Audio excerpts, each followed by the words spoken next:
হাওড়া বর্ধমান কর্ডলাইন শাখার অন্যতম ব্যস্ততম স্টেশন মশাগ্রাম পূর্ব বর্ধমানের একমাত্র স্টেশন, যে রেল স্টেশনে আর কিছুদিনের মধ্যে সংযুক্তিকরণ করা হবে হাওড়া বাঁকুড়া ভায়া মশাগ্রাম রেল স্টেশনে। মশাগ্রাম থেকে ছাড়ে বাঁকুড়া লোকাল।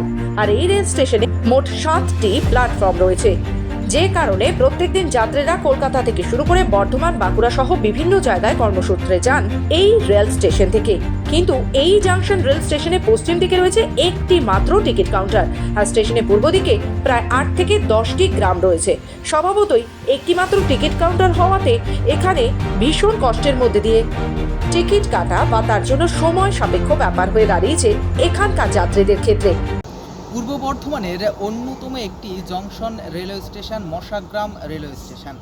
এই রেলওয়ে স্টেশনে 7টির মতো প্ল্যাটফর্ম রয়েছে এবং দুই দিক থেকে প্রচুর মানুষ কিন্তু এই রেল স্টেশন ব্যবহার করে একদিকে যেরকম বর্ধমানে যাচ্ছেন, অন্যদিকে কলকাতায় প্রত্যেক দিন হাজার হাজার মানুষ কিন্তু যান। কিন্তু এই এত বড় একটি জংশন রেল স্টেশনে দেখা যাচ্ছে একটি মাত্র টিকিট কাউন্টার রয়েছে এবং যে সমস্ত নিত্যযাত্রী রয়েছেন তারা দাবি করছেন যে একটি নয়, যদি অন্যদিকেও আরেকটি টিকিট কাউন্টার করা হয় তাহলে কিন্তু তাদের জন্য অনেকটাই সুবিধা হয়। কারণ একদিকে যখন রেলগেট পেরিয়ে যদি অন্যদিকে যেতে হয় তাহলে প্রায় 3 থেকে 4 কিলোমিটার রাস্তা, এবং যদি যে ফ্লাইওভার রয়েছে সেই ফ্লাইওভার দিয়ে যারা একটু বয়স্ক, যারা একটু দুর্বল, তারা কিন্তু সেই প্ল্যাটফর্ম টপকে গিয়ে আবার টিকিট কাউন্টার গিয়ে টিকিট কেটে আবার কিন্তু ফিরে আসতে হয় ট্রেন ধরতে, যার জন্য অনেক সময় অনেকেই কিন্তু সময়ের অভাবে ট্রেন মিস করেন এবং অনেকেই কিন্তু দেখা যাচ্ছে যে ওভারব্রিজ ব্যবহার না করে নিচ দিয়েও চলে যান শুধুমাত্র যাতে ওপারে গিয়ে টিকিট কেটে আনতে পারেন। তাই স্থানীয় বাসিন্দাদের বা এই নিত্যযাত্রীদের দাবি যাতে উল্টো দিকে আরও একটি টিকিট কাউন্টার করা হয়। বয়স্ক বা দুর্বল ব্যক্তিরা উঁচু সিঁড়ি পার করে এই টিকিট কাটতে যাওয়াটা একেবারেই অসুবিধার। তাই এখানকার যাত্রীদের দাবি এখানে নতুন করে আরও একটি টিকিট কাউন্টার বসানো হোক।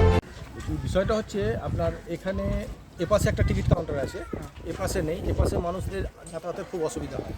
একবার রেলগেট পড়লে রেলগেট মোটামুটি আধ ঘন্টা 40 মিনিট 45 মিনিট রেলগেটে দাঁড়িয়ে থাকতে হয়। রেলগেটে দাঁড়িয়ে ট্রেন মিস করতে হয় মানুষকে। এবং বসার জায়গা, জলের ব্যবস্থা এগুলো ভালো নেই। বসার জায়গা নোংরা, বিগত 3-4 মাস ধরে নোংরা হয়ে পড়ে আছে। বললে স্টেশন মাস্টার শোনে না। হ্যাঁ, বললে বয়স্ক মানুষ যেতে পারে না, বললে জিআরপি আরপিএফকে ডেকে মানুষকে ভয় দেখায়। হ্যাঁ, ওপারে একটা টিকিট কাউন্টার হলে খুব ভালো হয়। ওপারে কতগুলো গ্রাম আছে? অনেকগুলো খানা আসতে খাবে। আর ওই দিকের লোকগুলো যদি রেলগেট পেরিয়ে ওপারে আসে তাহলে তো রেলগেট পড়লে অসুবিধা হয়। 4 কিলোমিটার ঘুরে আসতে হবে। আর এইদিকে ওভারব্রিজ ব্যবহার করলে 2 মিনিট 3 মিনিটের ব্যবধান হবে।